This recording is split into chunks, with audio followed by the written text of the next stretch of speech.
J'ai travaillé 12 ans en pédiatrie, urgence pédiatrique.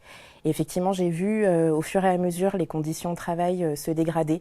Et ce qui m'a motivée à partir, c'est vraiment d'attendre des heures et des heures avec un enfant qui avait besoin d'aller dans un service de réanimation. On ne trouvait pas de place pour lui et rester 7 heures auprès de cet enfant-là, je me suis dit je ne peux pas rester dans cette situation-là. Et du jour au lendemain, je suis rentrée chez moi, j'ai tapé sur internet comment ouvrir une microcrèche. Je suis tombée sur une formation. J'ai cliqué, je me suis inscrite et puis je me suis retrouvée lancée dans ce projet magnifique. Donc, et puis là, je suis là aujourd'hui du coup avec 4 structures. C'est surtout la gestion de l'humain. Les ressources humaines, c'est un concept que je ne connaissais pas.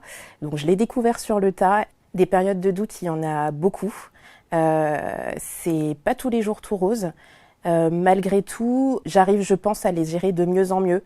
Finalement, quand on rencontre un obstacle la première fois, on se dit que c'est insurmontable, et puis finalement, on se rend compte que avec de l'aide, avec de la ténacité, on arrive à surmonter cet obstacle. Et puis finalement, quand il revient une deuxième fois, on l'a déjà géré, donc on continue. Et du coup, ces périodes de doute sont de moins en moins présentes, heureusement.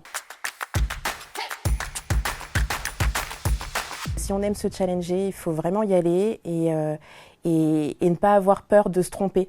Parce que grâce à des erreurs qu'on peut faire, effectivement, on en sort toujours grandi. Ça, c'est un principe. Donc, des erreurs, j'en fais. Mais j'en tire toujours une leçon et je me dis que c'est peut-être le meilleur conseil que je puisse donner.